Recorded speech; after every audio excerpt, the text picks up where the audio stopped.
Hello everyone, कैसे हैं आप लोग। आज की इस वीडियो में मैं आपके साथ टाटा केमिकल्स लिमिटेड कंपनी के बारे में डिस्कस करने जा रहा हूं कि ये कंपनी काम क्या करती है, कंपनी के फंडामेंटल्स कैसे हैं, कंपनी ने जो क्वार्टर थ्री रिजल्ट को डिक्लेयर किया था कैसा रहा, कंपनी का शेयर होल्डिंग पैटर्न कैसा है। तो चलिए वीडियो को स्टार्ट कर लेते हैं। सबसे पहले बात कर लेते हैं कि ये कंपनी काम क्या करती है। देखिए, ये टाटा ग्रुप की कंपनी है। ये कंपनी 1939 में रजिस्टर्ड हुई थी।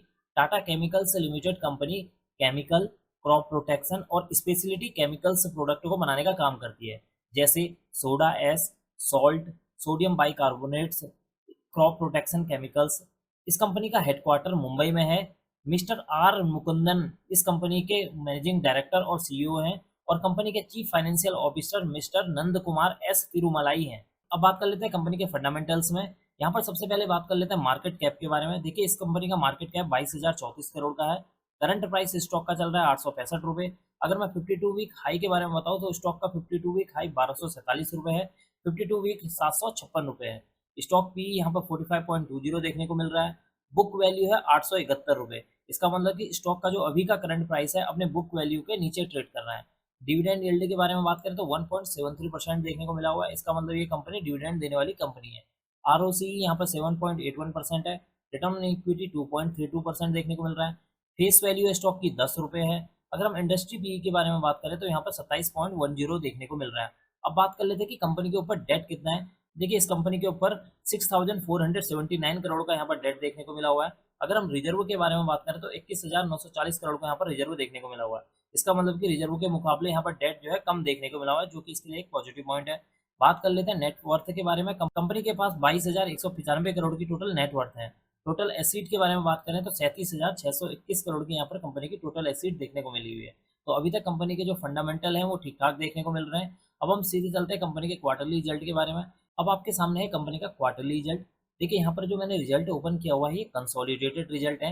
इस कंसोलिडेटेड रिजल्ट में जितनी भी यहाँ पर आपको अमाउंट नजर आ रही है, सारी सारी अमाउंट यहाँ पर करोड़ में मेंशन है। ये आपको जो दिसंबर 2024 वाला सेक्शन दिखाई दे रहा है, ये वो सेक्शन है जो कंपनी ने अभी अपने फरवरी मंथ में जो दिसंबर क्वार्टर थ्री फाइनेंशियल रिजल्ट को डिक्लेयर किया हुआ है, उसका डेटा इस सेक्शन में यहाँ पर मेंशन है। इस रिजल्ट को हम प्रीवियस ईयर दिसंबर 2023 के रिजल्ट के साथ कंपेयर करेंगे। अब हम बात कर लेते हैं कंपनी ने इस क्वार्टर में कितने करोड़ की सेल्स की है। देखिए, इस क्वार्टर में कंपनी ने 3590 करोड़ की सेल्स की है। अगर हम इसे प्रीवियस ईयर दिसंबर 2023 के साथ कंपेयर करते हैं तो 3730 करोड़ की प्रीवियस ईयर में सेल्स देखने को मिली थी। इसका मतलब कि कंपनी की सेल्स में यहाँ पर एक गिरावट देखने को मिल रहा है। अब हम बात कर लेते हैं खर्चों के बारे में। देखिए, इस क्वार्टर में कंपनी ने 3156 करोड़ के खर्चे किए थे। प्रीवियस ईयर दिसंबर 2023 में 3188 करोड़ के खर्चे देखने को मिले हुए हैं। एक तरफ यहाँ पर कंपनी की जो सेल्स है उसमें गिरावट देखने को मिल रही है, जिसकी वजह से कंपनी के जो खर्चे हैं वो भी यहाँ पर कम होते हुए नजर आए हैं। अब हम बात कर लेते हैं ऑपरेटिंग प्रॉफिट के बारे में। देखिए, इस क्वार्टर में कंपनी का ऑपरेटिंग प्रॉफिट 434 करोड़ है।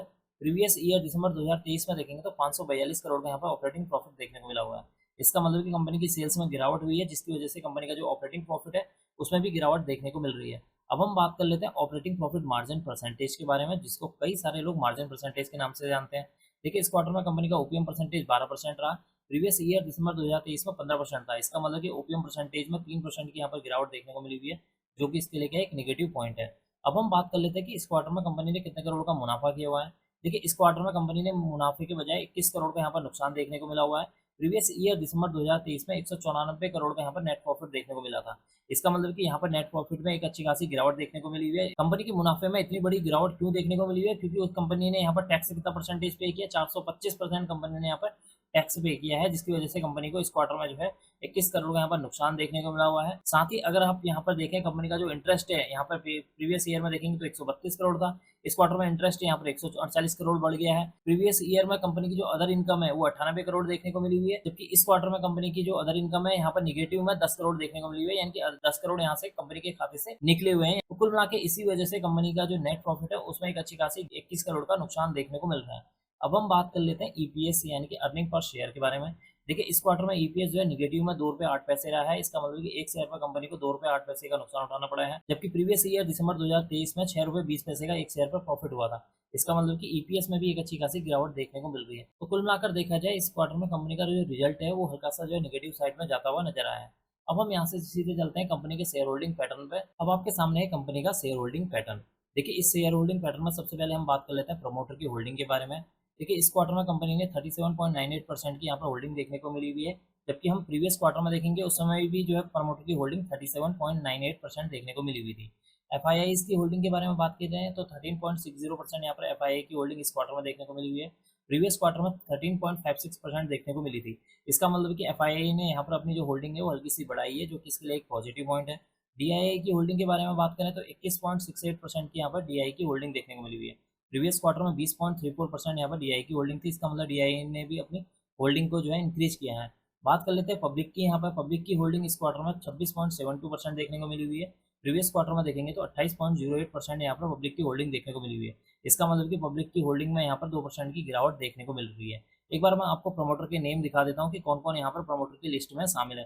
देखिए, टाटा सन्स प्राइवेट लिमिटेड और भी कई सारे यहाँ पर प्रमोटर के नेम मेंशन है जो कि प्रमोटर की लिस्ट में शामिल है। अब आपके सामने है कंपनी का चार्ट। देखिए, यहाँ पर जो मैंने चार्ट ओपन किया हुआ है ये डे का चार्ट है। इस डे के चार्ट में ये जो आपको येलो कलर की लाइन नजर आ रही है ये 50 डीएमए की लाइन है। डीएमए की फुल फॉर्म होती है डेज मूविंग एवरेज। और ये जो आपको ब्लू कलर की लाइन नजर आ रही है ये है 200 डीएमए की लाइन। यानी कि जो स्टॉक का जो अभी का प्राइस है अपने 50 हो और 200 डेज मूविंग एवरेज के नीचे ट्रेड कर रहा है, जो कि इसके लेके एक नेगेटिव पॉइंट है। अगर हम 28 मार्च के दिन देखें कि स्टॉक का प्राइस कहाँ पर क्लोज हुआ है, देखिए स्टॉक का प्राइस 864.90 रुपये पे क्लोज हुआ है। अगर मैं 50 डीएमए के बारे में बात करूँ तो 877.79 रुपये देखने को मिल रहा है। डीएमए 200 डीएमए यहाँ पर देखने को मिला हुआ है 988.54 रुपये। इस टाइम इसका मतलब कि जो 28 मार्च को स्टॉक का जो प्राइस है अपने 50 और 200 डीएमए के नीचे ट्रेड कर रहा है। अब हम बात कर लेते हैं कि आने वाले दिनों के लिए क्या इसके सपोर्ट एंड रेजिस्टेंस रह सकते हैं।